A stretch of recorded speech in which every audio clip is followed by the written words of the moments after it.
It's episode 263 of the Bridgeport's Own podcast. I'm Carlos Ortega. Got plenty to talk about. Let's get with it. Bridgeport's Own podcast. And we're sponsored by Aces Bail Bonds. Aces Bail Bonds serves the whole entire state. They've been doing that for 25 years.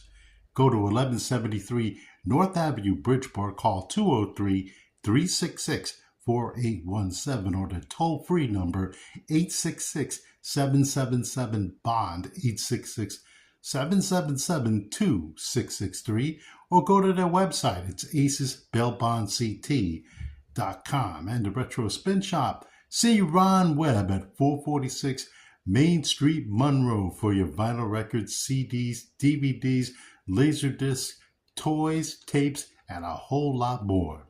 The Retro Spin Shop, 446 Main Street, Monroe. And I'm wondering if anybody saw the Democratic gubernatorial debate. I did not, but I did see the highlights of it. They were showing on News 8. I saw it on Facebook, Instagram, and saw some snippets on YouTube.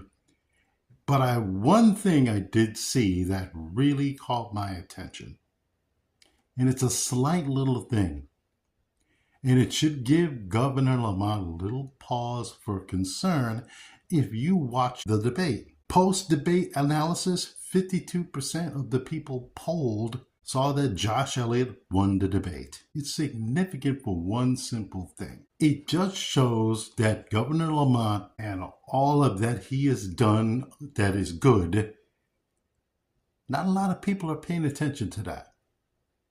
Not a lot of people are paying attention to what he hasn't done. Now, he tried to point out that Josh Elliott, who I call the Dreamboat, hasn't been in his offices trying to make things happen himself and so forth. But he makes some great points.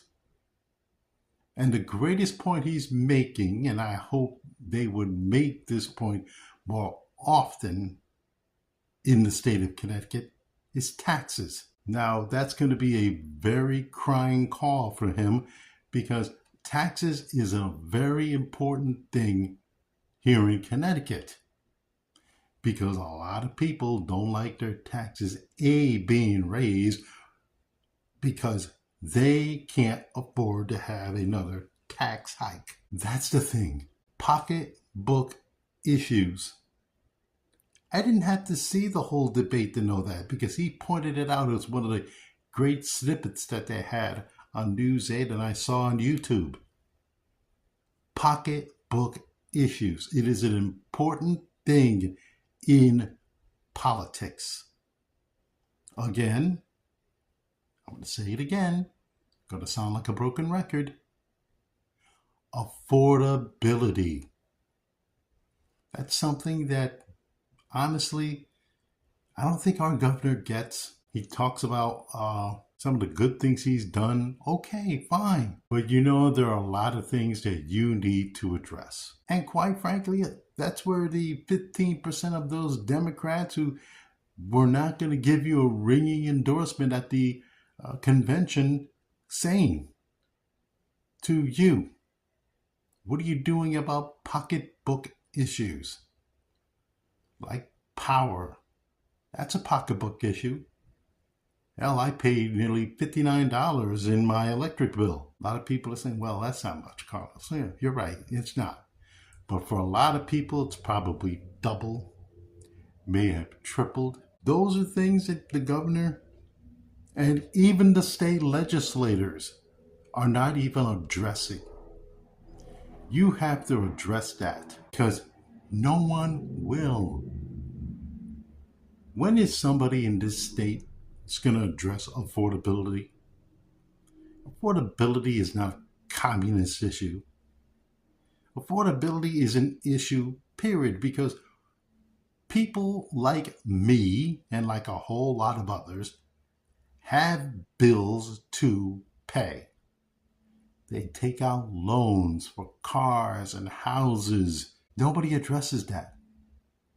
And they have to pay bills on those things. Also, the property tax. That's another thing that nobody wants to address.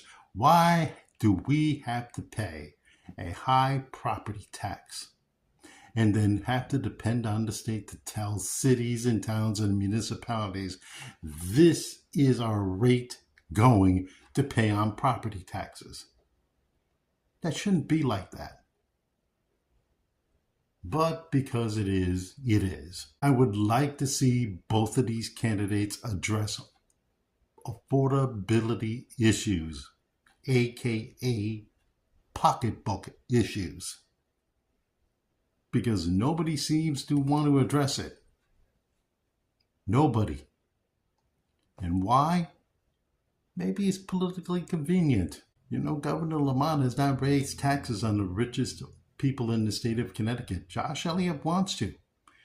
Ryan Fazio, the Republican nominee, he's never going to do that. We need to cut taxes. We need to cut spending. We need to get all this under control. A lot of things are under control. Well, you know why they're under control? Because you're not doing anything significant for the fellow man, fellow woman, and child in America. Come on. I said it before. If you're not going to address affordability issues in the state of Connecticut, you are not a candidate for governor. You're not. And if you're like what Jorge Cruz said to you, Governor Lamont, and said to me on my podcast, I should say, that you look for Bridgeport to put you over the top. Well, you know what? You better be a little more enthusiastic about the largest city in the state, because you weren't when it came to education. You were not. You were like, oh, it's typical Bridgeport could get their own money, you know, blah, blah, blah, blah, blah. They can't. Hell, they can't get a loan at Skank of America. We had to have, pardon me, we had to have a guy building an amphitheater, and who paid for it? We did. And he wants to renew or redevelop the arena that we have, and who's going to pay for it? That's right. We probably will. So I don't want to hear anything about, oh, Bridgeport can do anything.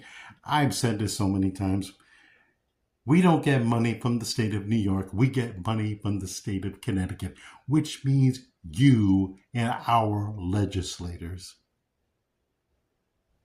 So, Governor, if you're going to look for the city of Bridgeport to put you over the top, and you could say, yay, I won again, you better think twice. Because people here don't need to see or hear a governor who says he's going to do one thing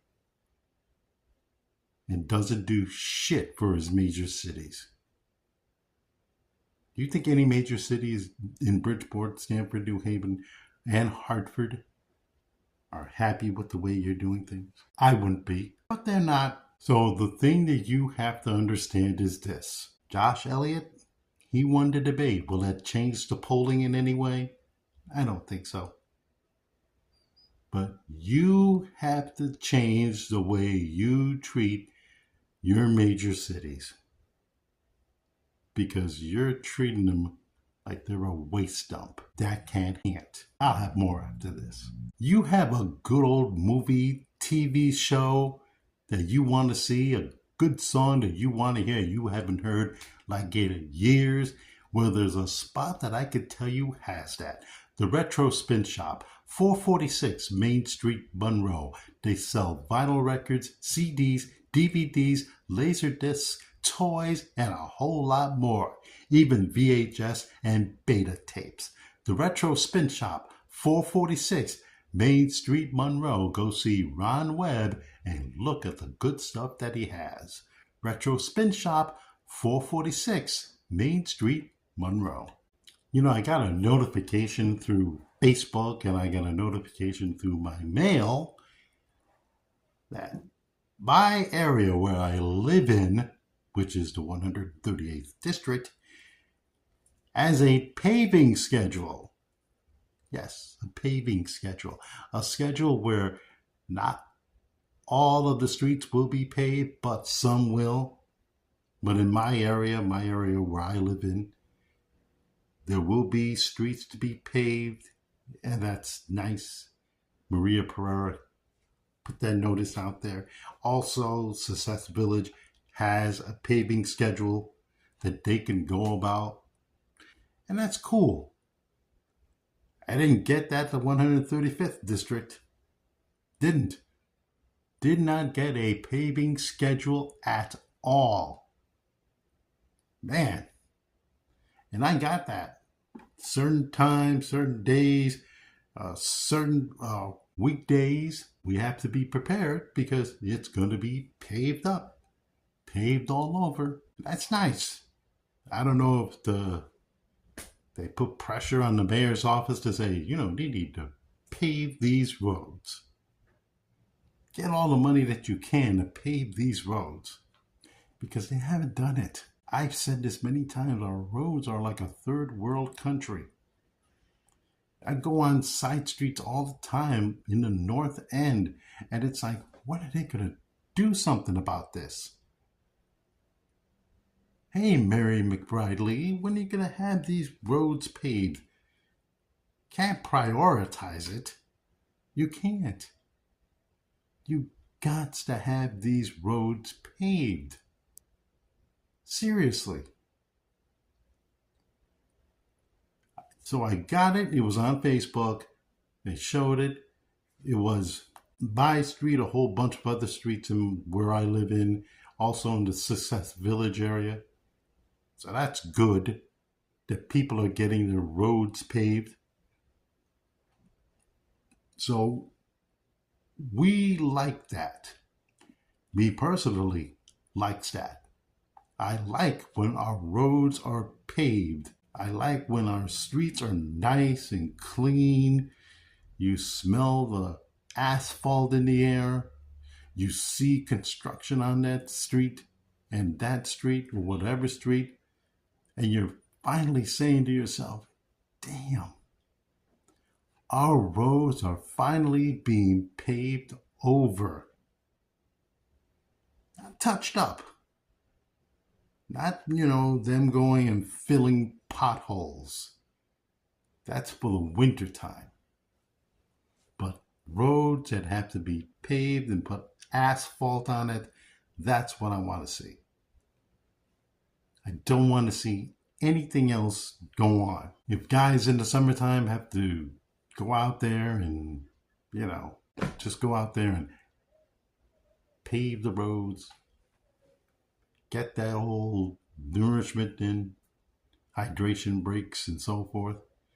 But when it comes to the point where we have to pave our roads, paving the roads, something that has not been done in quite a while,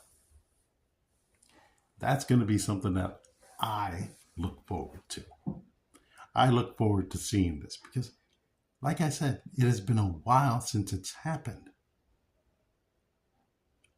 A while since it's happened. Name me the month, day, and the year that it happened, and it's probably going to be in an election year that it happened. This time around, it's a set schedule. People could look forward to it. People could see the pavement, the work being done on our city roads. Love it. Look forward to it. Look forward to seeing it done. So I look forward to.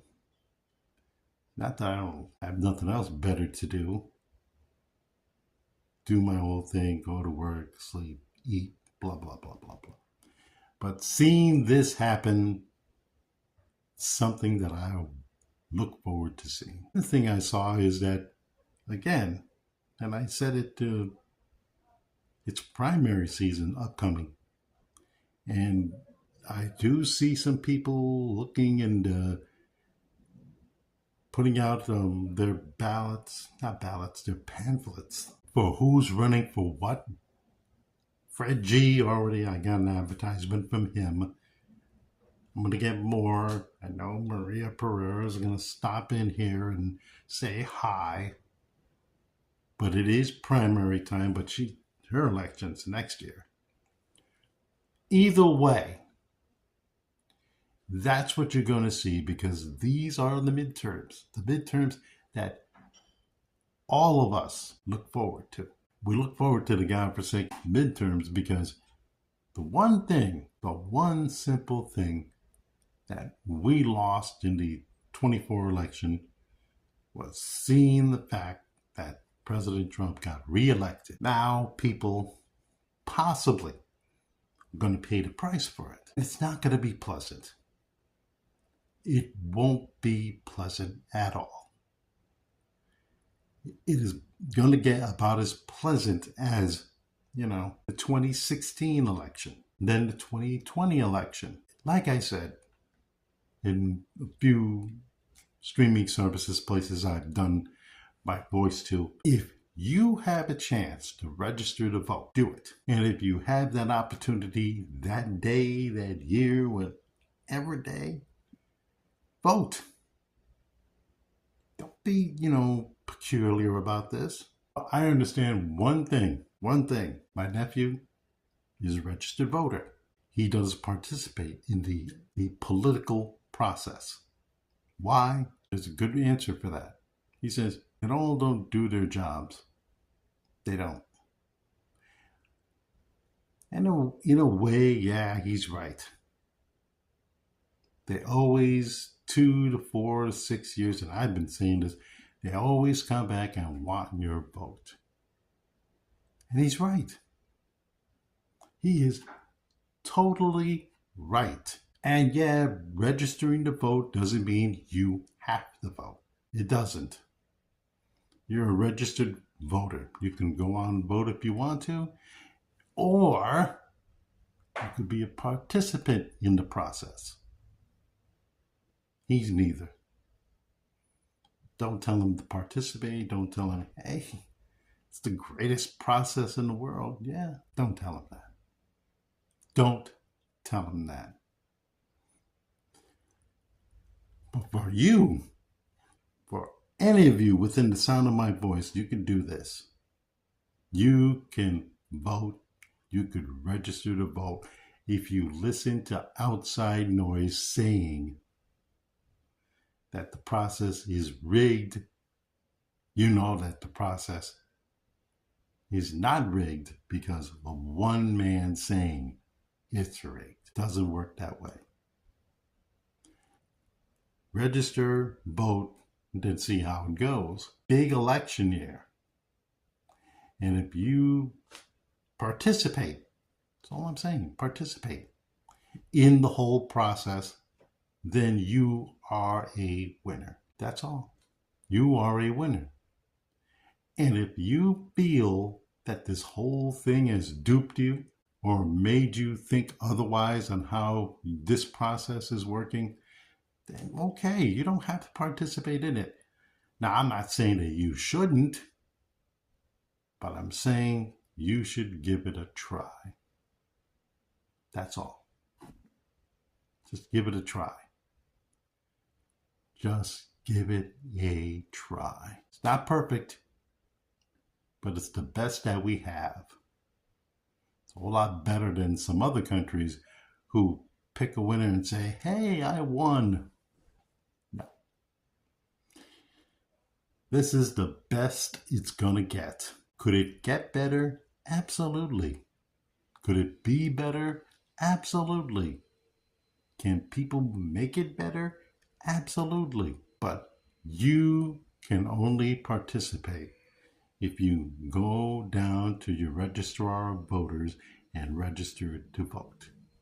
Make your voice heard. It's the biggest voice that you have.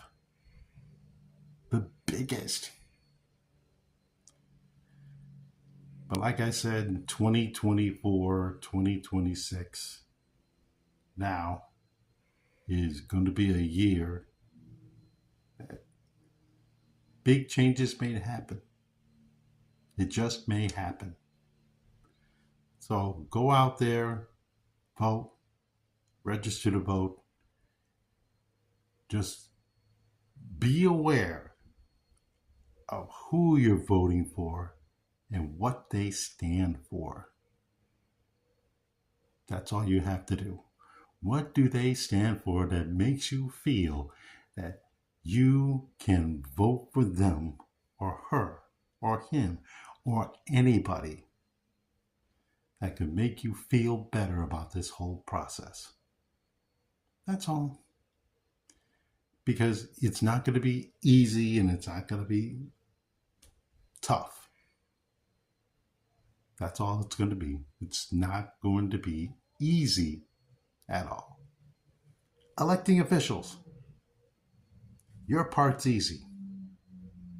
Seeing them get elected, well, that's a whole other story. I haven't been on in a while or haven't participated in any other stuff, so I'm going to talk about some stuff that has happened in a while. That's next. You live outside of Fairfield County and you need to get bailed out? Well, call ACES Bail Bonds at their toll-free line, 866-777-BOND, 866-777-2663 for quick, reliable service, easy payment plans, and 24-hour bail response. They also accept major credit cards. ACES Bail Bonds. If you're living outside of Fairfield County, give them a call and you need to get bailed out at 866-777-BOND, 866-777-2663. ACES Bail Bonds. Go to their website, acesbailbondct.com. I saw that Aaron Stewart, the former Republican gubernatorial candidate, had to pay back nearly $183,000 in campaign money that she ain't going to use. How are you going to use that money when you're not running for public office? How? That made no damn sense. It didn't make any sense to the people who asked her to say, hey, what's all this spending that you've been doing? If you're not running for public office, fine. That's no sweat off anybody's shoulders. But if you're going to go around and say, hey, I got $183,000, what am I going to do with it? You return the fucking money. You're not going to run for office. Return the fucking money. I mean, really?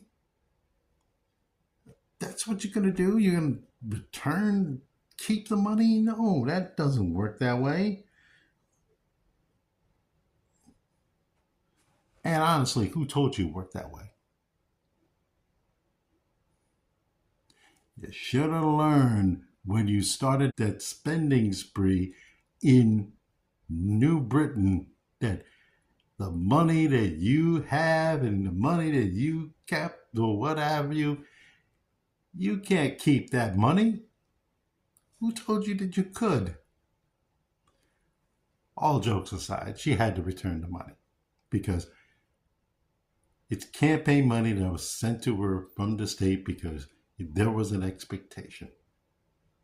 What that expectation is, I have no idea. But she had to return it. She had no choice. It wasn't anything, political about it. It's probably the law. That's why I'm not in politics, because a lot of this is bullshit, pretty much. But in all honesty, she had to do it. It's just something that some people thought that it would be a pretty damn good idea to do. Return the money.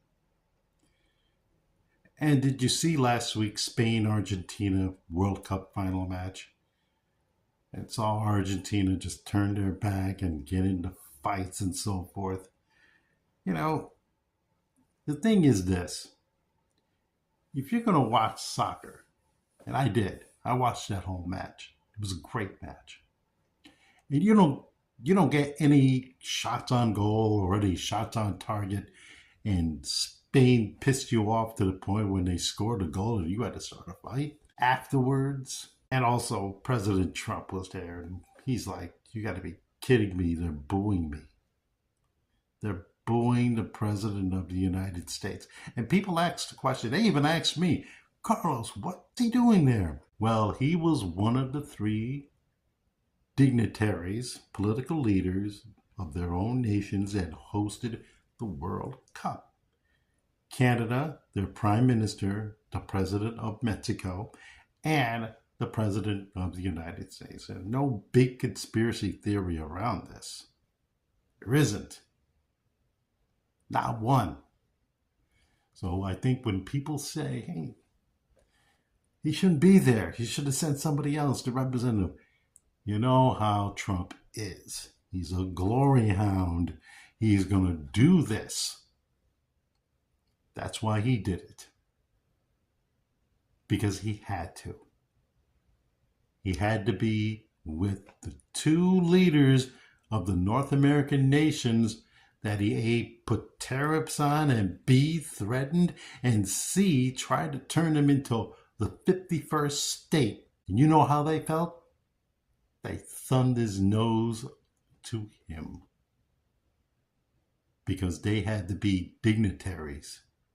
They had to say, "We got no choice in this matter. We're a host." They're hosting the final match. If it was the other way around, and it was Mexico or Canada hosting the final match, maybe, just maybe, he would have said, "I'm not going to this." But he went anyway. Because he had to. They're hosting the Cup final. And it was a great World Cup. Every match was sold out. Every nation put their heart and soul into it, especially Cabo Verde. I watched that match in Virginia against Argentina, and they came out and they made it tough for Argentina. They were the darlings of the World Cup. And the United States, yeah, they advanced to the knockout stage, and they also disappointingly lost. It was a fun World Cup. Every seat in any stadium in America, Canada, and Mexico was sold out. Unlike last year's Club World Cup, which had to sell tickets at a discount price. But it was fun. Fun time to see. Fun World Cup. Good luck to Morocco, Portugal, and Spain in 2030. I'm not saying you have a lot to live up to, because I think you do a great job. Another thing about the World Cup, enough the hydration breaks. Seriously. They don't need them. Some of them have played in Saudi Arabia. They don't need any hydration breaks. Come on. The only person that needed a hydration break was me. That's all. Just kidding. Oh, man. World Cup was fun. You have to admit that. And did you notice that gas prices are going up? Yeah, they're over $4 a gallon. And what a coincidence, the ceasefire didn't last. It didn't last because of one guy. I'm not going to mention who that guy is. Bottom line to all this is, you should have expected this. Hey, gas prices are going up. Hey, gas prices are going down. Hey, gas prices are going back up. What the fuck? Should have expected this. You should have expected this. Ceasefire? What's that? That was not a ceasefire. That was telling you, I'm talking to you, that this will not work out the way any one of the people who are in this ceasefire talk will come about. The Strait of Hormuz will be closed again. I predict that. I am predicting that now. Strait of Hormuz will be closed, and then you're going to see a lot of fighting going on. That's a shame, because you want things to work out so we can get back to something that we could call a little normalcy. Nah, normalcy? What the fuck is that? It's not normal. Not normal at all. I'll have my final thoughts after this. You're looking forward to having a nice party where you can have vinyl records, CDs, DVDs, Laserdiscs, toys, tapes, and more? There's one place I'll recommend, the Retro Spin Shop, 446 Main Street, Monroe. Go see Ron Webb, and he's probably playing a good tune for you so you could hear all that and a lot more. Hell, he might even have a good old-fashioned phonograph for you.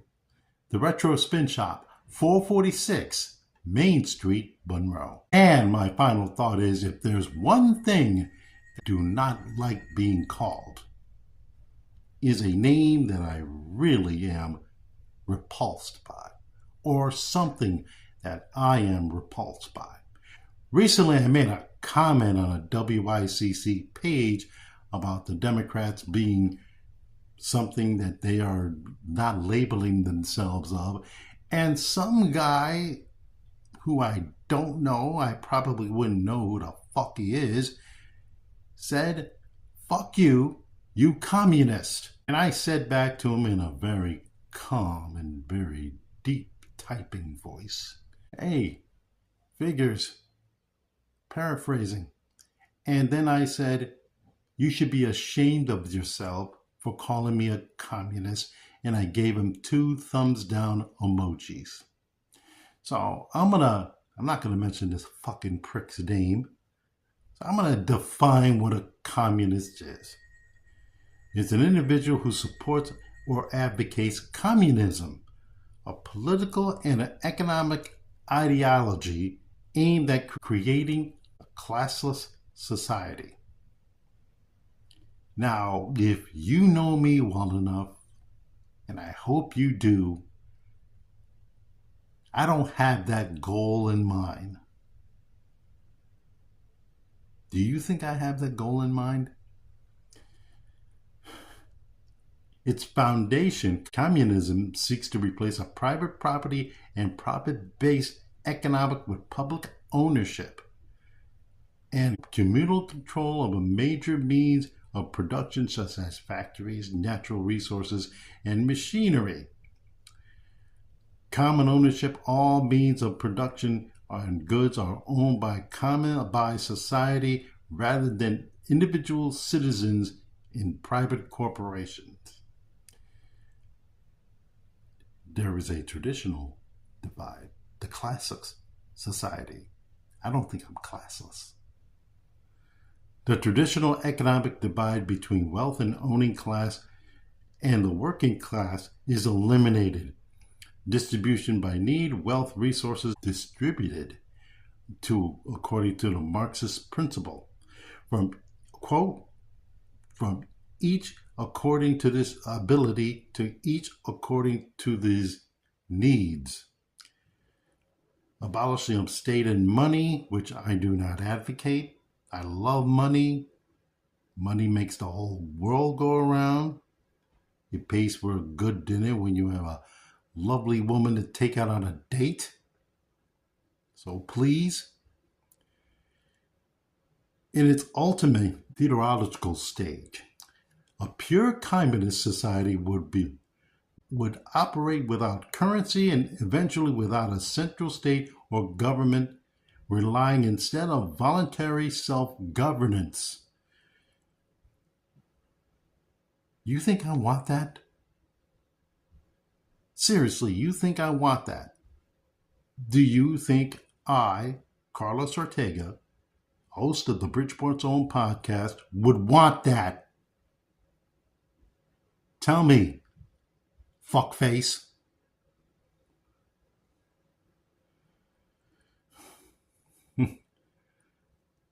And I'm not even pissed off. In a modern practice throughout the 20th and 21st centuries, countries governed communist parties such as the former Soviet Union, Cuba, the People's Republic of China have typically operated as centralized single-party states with command economies rather than stateless classic societies described in early Marxist theory. So, to that guy who made a comment and called me a communist on WICC, and I think it's pretty much on Paul Pacelli's fucking show, tell me, of all those things I've said, do you think I'm a communist, fucker? Do you think so? Because I honestly don't believe in communism. Do I believe there are people in Connecticut that would like to see Communist Party grow? I believe that. But I, the person, the human being, is not a communist. But you're a piece of shit. If the Democrats are going to operate one way, I made the comment, if it's like the MAGA Republicans that we have today, it's not going. Pretty much Democrats, it's not going to work. Because I've said it for both MAGA and I'll say it for them. You have to find a center. And honestly, the center is not the Communist Party. If you are, then you're going to have problems. And to this guy who called me a communist, I just have a sentence for you. Go fuck yourself and wash your ass. This episode and all episodes on YouTube and wherever you get your podcast. Hey, see you later.